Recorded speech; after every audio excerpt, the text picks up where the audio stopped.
Shalom dan selamat berjumpa dalam acara renungan harian bersama dengan Jemaat Tel Lobatua.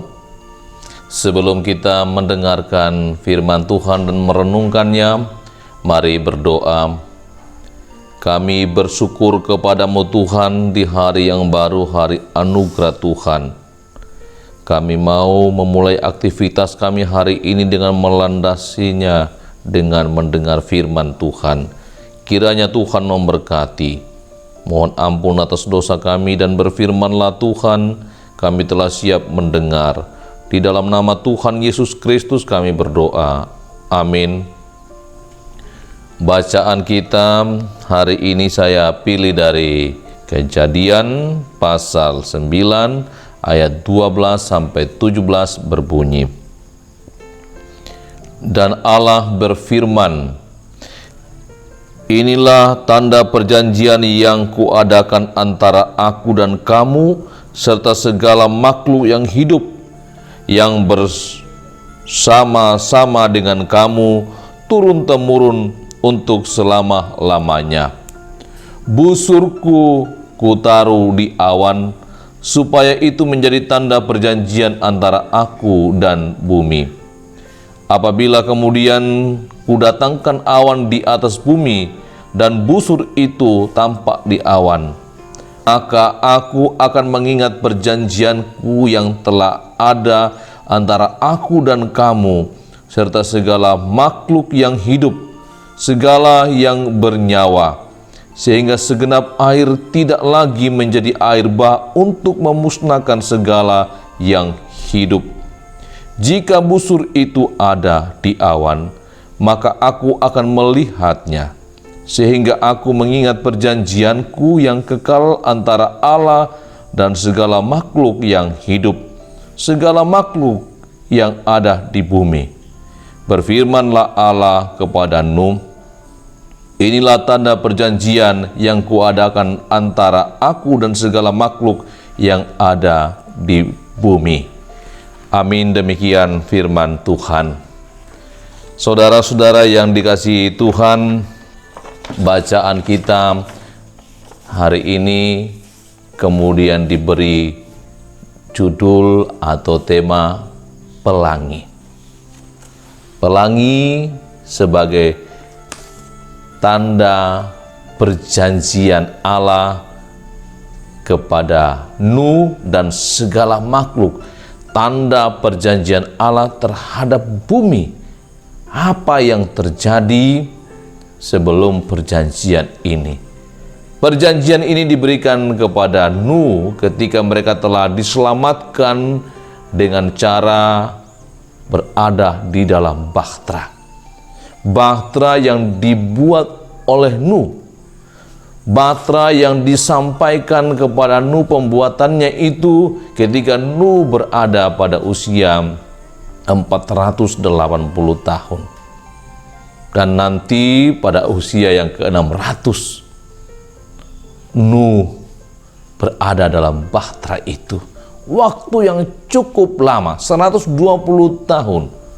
Mengapa Allah memerintahkan Nuh untuk membangun bahtera?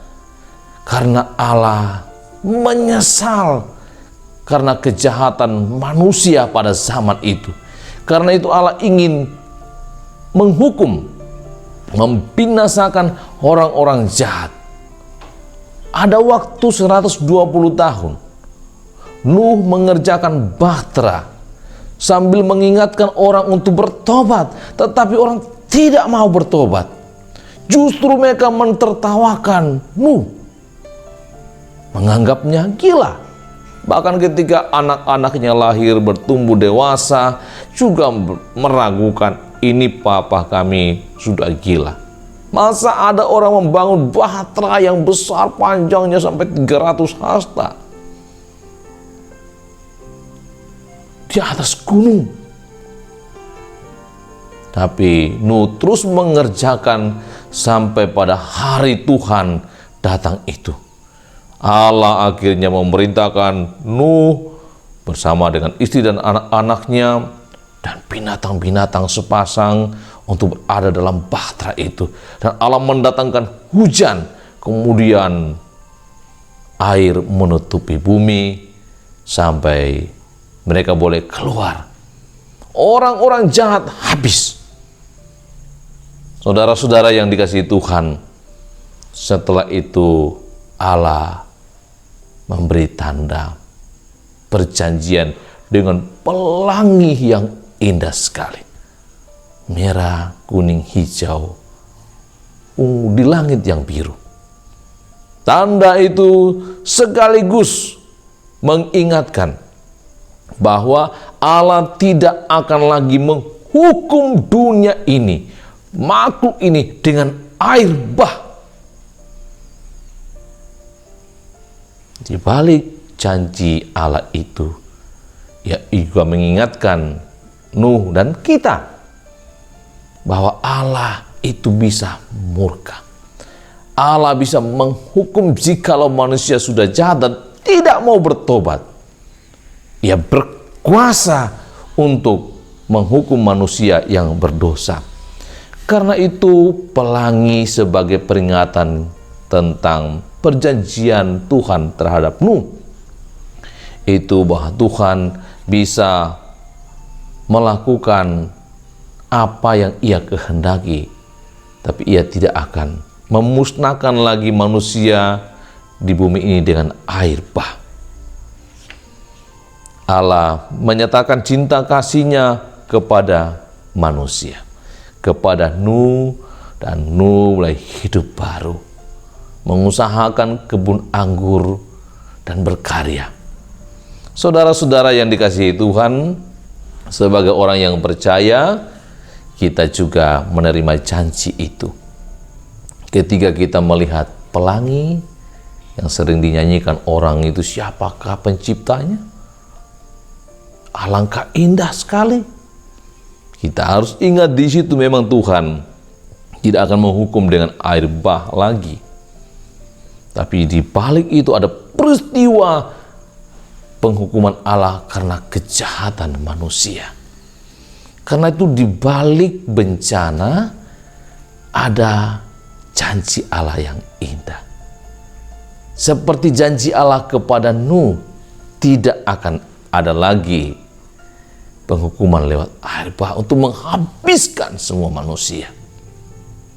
Kita ini berada dalam situasi mau disebut bencana, mau disebut hukuman. Yang kita tahu adalah hari ini wabah virus corona sudah ada dekat dengan kita. Untuk selamat, kita diminta untuk patuh terhadap pemerintah, menjaga kesehatan, tidak keluar rumah untuk hal-hal yang tidak perlu. Kalaupun keluar harus mengikuti prosedur tetap, protap kesehatan, supaya selamat. Kalau tidak, akan habis seperti orang-orang yang tidak mendengar seruan dari Nuh. Dan ketika air bah datang, mereka habis.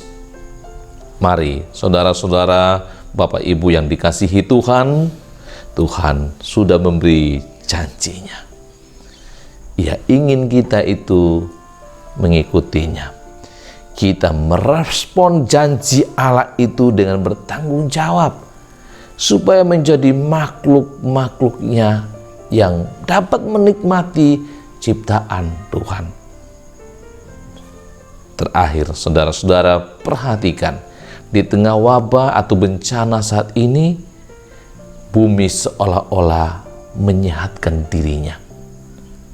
Langit semakin cerah, jarak pandang semakin jauh.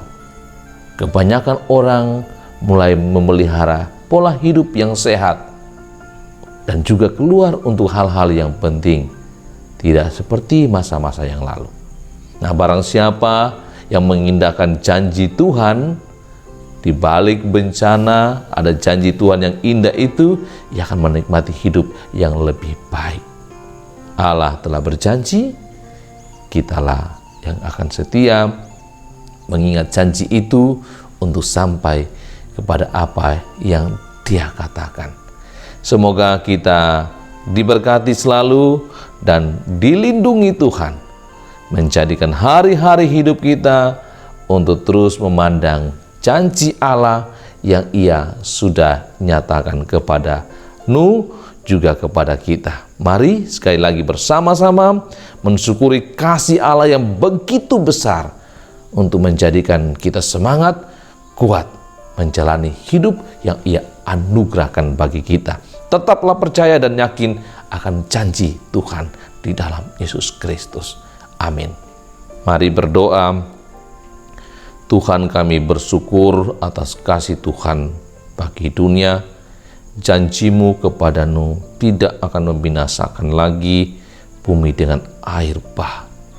Kami mohon Tuhan, kuatkan kami untuk tetap berpegang teguh pada janji-Mu itu dan tetap takut akan Tuhan, tidak mendatangkan murka Tuhan bagi hidup kami. Berkati seluruh jemaat Telobatua, juga berkati yang dalam pergumulan, terlebih yang berduka cita karena saudara meninggal di Mamuju. Berkati dan kuatkan jemaat-Mu dalam setiap aktivitas mereka. Juga berkati dan kuatkan mereka yang dikarantina, dan berkati mereka dalam setiap pekerjaan. Sahabat-sahabat dunia maya yang terus menyaksikan video renungan harian ini, Tuhan berkati dan sukacitakan mereka selalu, lindungi dan jauhkan dari mara bahaya. Juga Tuhan memberkati pemimpin-pemimpin kami, agar terus menjalankan peran mereka sesuai dengan tanggung jawab yang telah dipercayakan kepada mereka. Dan Tuhan ampuni dosa kami, terimalah doa kami yang kami bawa kepadamu di dalam nama Tuhan Yesus Kristus. Amin. Demikian renungan harian kita hari ini. Tuhan melindungi kita semua dari mara bahaya. Tetap pegang janji Tuhan.